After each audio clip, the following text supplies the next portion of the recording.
Rapport d'une guerrière. Le mal est vieux. Voilà ce que j'ai compris en le voyant à l'œuvre. Et il faudrait dire des œuvres. Quel que soit l'âge de la personne qui l'investit, il imprègne de tout ce que la vieillesse peut avoir de mauvais. Je dis le mal, je pourrais dire aussi bien le diable. Ce n'était risqué de donner à imaginer quelque chose qui ressemble à une personne. Le diable n'est pas une personne, mais un mal qui s'empare de certaines personnes et dont ces personnes, à leur tour, si elles ne s'en dépossèdent pas, contaminent d'autres.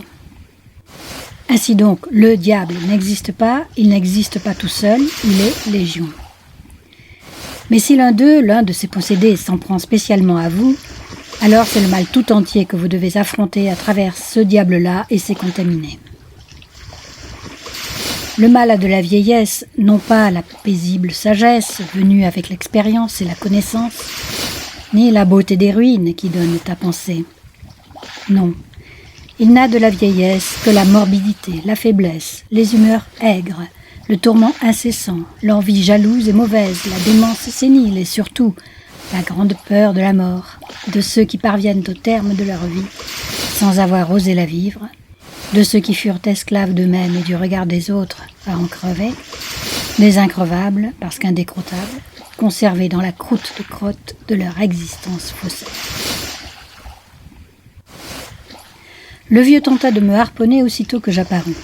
J'étais loin de m'en douter, mais par instinct sans doute, je m'étais bien gardé d'apparaître devant lui. De son petit bureau niché dans le château, il m'aperçut quand même. J'étais fraîche, et il est inutile d'expliquer pourquoi ma fraîcheur attira le vieillard, aussi sûrement que le sang des vivants attire les vampires. Je venais alors d'inventer une nouvelle espèce de rose, que j'avais appelée reine, et qui avait fait sensation parmi les amateurs de fleurs par son beau charnu, sa couleur rouge sang et son parfum enivrant, dont on disait qu'il aurait réveillé l'essence d'un mort. Ma rose avait fait l'objet d'articles même au-delà de la presse spécialisée, et c'est ainsi que le vieux m'avait repéré. Lui était au service du château depuis des temps immémoriaux, chargé des relations publiques. Parrain des faussaires, il excellait à cette fonction. La nuit, il servait aussi de préposé à l'ouverture du portail, et la licence qu'il partageait avec d'autres, d'autoriser ou de refuser l'entrée au château, lui conférait un pouvoir de séduction et d'intimidation dont il ne se privait pas d'abuser, du moins dans la limite de ses faibles moyens personnels. Une chose qu'on ne dit pas souvent, c'est que le diable veut être aimé. Et comme il ne peut être aimé pour ce qu'il est, une fois qu'on le connaît, il se fait passer pour quelqu'un qu'il n'est pas. Pour quelqu'un d'aimable, de très aimable, d'autant plus aimable qu'il vous flatte. Voilà donc sa stratégie, voilà comment tout a commencé et comment tout a très mal fini, une fois que je l'ai démystifié, puis fui, et qu'alors il m'a poursuivi de ses assiduités, m'a harcelé par l'intermédiaire d'un tas de gens qu'il a manipulés. Ils m'ont prise pour leur proie. Nul ne m'a demandé mon avis. Nul ne s'est demandé si je consentais à être harcelé de mensonges, trahi, coupé de mes relations professionnelles, sociales, personnelles, surveillé, empêché de gagner ma vie, obligé de vendre ma maison, envoyé travailler dans des conditions indignes qui m'ont causé une grave maladie, contrainte de ne pouvoir parler sans être accusée de délire, les possédés demeurant tous un terrible déni de leurs actes et de la réalité, et refusant d'entendre ce que je m'évertuais à dire. Après que j'eus inventé cette rose, je reçus beaucoup de commandes. La plupart des jardins de la ville et des jardins des autres villes du pays et de ceux des pays étrangers, et aussi nombre de particuliers, la désiraient, cette reine si éclatante et sensuelle. Quelques autres producteurs de fleurs arrivaient à en produire des imitations, mais j'avais seul le secret de son invention, et elle restait unique en son genre. Or, la jalousie et l'envie des humains ne tardent pas à s'acharner sur qui sourit la grâce. C'était pourtant une bien candide invention que ma reine, dans les plis de laquelle se dessinaient les abîmes de la mort, autant que les joies affolantes de la vie, certes, mais sans essayer d'y piéger quiconque, sans la moindre tromperie. Ma rose sans pourquoi, ma rose nue, donnait le vertige à ceux dont l'existence est faite d'habits et de masques, de feintes et de bas calculs, de prudences et d'abus. Les innocents voulaient ma rose pour en jouir innocemment, les autres pour jouir de la détruire. Je commençais à voir dans les revues de jardinage des mots fielleux, accolés à ma rose ou à moi-même. On aurait dit que j'avais fait du mal à quelqu'un qui cherchait à s'en venger, en dépréciant mon travail et en me dépréciant. Je ne comprenais pas, candide que j'étais, comment des gens pouvaient s'en prendre avec tant d'iniquité à quelqu'un qu'ils n'avaient jamais rencontré. Pourtant, je devais bien admettre qu'on commençait à me lancer des regards mauvais, que des portes se fermaient devant moi. Je m'étais toujours tenu à distance du château, à cause de ce qui se trame dans les lieux de pouvoir, de l'odeur de fumier qu'il dégage, sans pour autant produire autre chose que des fleurs en série, des plagiats de fleurs indéfiniment répétés. Mais le château possédait le plus grand jardin de la ville, et c'était un potentiel acquéreur que je ne pouvais négliger en ces temps où les commandes se faisaient plus rares. J'y envoyai donc, sans l'adresser à personne en particulier, seulement au jardin du château, une proposition. Je reçus une réponse rapide, non pas de leur jardinier, mais de leur communicant. Réponse positive. Le vieux diable me donna rendez-vous et je signai l'accord, ignorant avec qui et pourquoi je signais. Ah, vous qui m'écoutez, vous voyez bien ce que je veux dire, n'est-ce pas? Ce genre de choses vous est déjà arrivé sans doute. Sinon, elle vous arrivera. C'est pour ça que je vous parle, pour vous prévenir. On a beau savoir, on n'est jamais assez prévenu face au diable. Pourquoi? Parce qu'on ne sait pas ce qu'est le diable. Vous pensez bien qu'il se présente rarement pour séduire les gens en leur tirant sa langue fourchue. Oh, certes, il la sort, cette langue trompeuse et vénéneuse. Il lui sert de sexe, soit dit en passant. Mais tout enrobée de sucre et d'or, si bien qu'on la croirait venue d'un de ces anges qui habitent les hauteurs célestes, où nous, pauvres humains, accédons rarement. En vérité, lui habite dans le trou des latrines, mais son odeur, on ne l'aperçoit que peu à peu et très mal, tant il la masque de celle de toutes les roses qu'il dérobe ou achète. Quand enfin d'imperceptiblement incommodante, elle devient insupportable, il est trop tard, le mal est fait. Échapper au diable. Quand l'urgence se déclare, heureux sont ceux pour qui l'éloignement suffit au salut. Car le diable ne désire pas seulement tromper les autres, il désire aussi se tromper lui-même. Et les roses qui lui servent le mieux à se dissimuler à lui-même son odeur de latrine, il ne veut pas les laisser partir. C'est alors que tout ne fait qu'empirer. Tout ne fait qu'empirer, dans les faits, mais pas dans votre tête. Pour votre tête, la sortie du brouillard est bénéfique, très bénéfique. Mais dans votre existence, le harcèlement du diable qui ne veut pas vous laisser partir se fait de plus en plus vicieux et oppressif. La menace est de plus en plus forte. Ça a commencé avec des fleurs.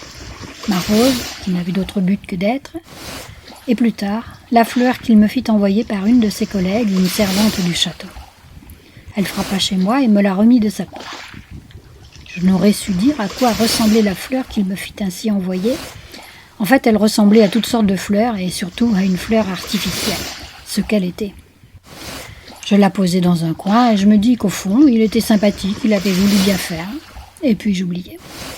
J'avais ma vie, vous comprenez, avec des joies vraies et aussi de vrais problèmes. Quelque temps plus tard, comme je rencontrais de nouveau des difficultés professionnelles, je songeais qu'il pourrait peut-être me donner du travail et je décidai de me rappeler à lui en utilisant son procédé, malheureux imbécile. Je confectionnai à mon tour une fleur artificielle et la lui envoyai. Moi aussi, j'étais entré dans la voie du crime. Il me répondit aussitôt par l'envoi d'une nouvelle fleur artificielle. J'en confectionnai une autre que je lui expédiai, en lui faisant savoir que j'espérais son aide pour trouver un travail étant en grande détresse. Il me répondit sans fleur qu'il ne m'aiderait nullement. Il y avait pourtant tout un réseau d'entraide autour des créateurs de fleurs grâce auxquels ces derniers survivaient, même s'ils se concurrençaient aussi. Son refus brutal me fit vaciller. Une méchanceté si vertigineuse, je n'en avais jamais encore rencontré. Il était donc si mauvais, en fait? Oui, et bien plus encore. Tout ce qu'il avait fait déjà pour me nuire, je l'ignorais très longtemps encore. Non seulement le diable profite des moments où une personne est affaiblie pour s'imposer à elle, mais très vite, de plus, il s'emploie à l'affaiblir davantage et même à la détruire. La raison eût voulu que j'abandonne aussitôt cet échange malsain. Fus-je victime de mon propre artifice?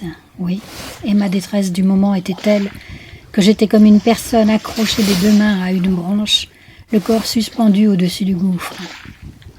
Lâcher la branche, si pourrie fût-elle, c'était mourir. Alors je tombais dans le déni, qui est un autre gouffre. Je niais en moi-même que ma branche était pourrie. Ou plutôt, tout en voyant bien son éclatante pourriture, je me persuadais que je pouvais l'en guérir en lui envoyant assez de fleurs pour la regreffer comme par miracle à sa verdeur. Ce faisant, j'oubliais ma détresse, mes problèmes. Ce n'était plus de ma détresse que je devais m'occuper, mais de celle que je supposais à cette vieille branche.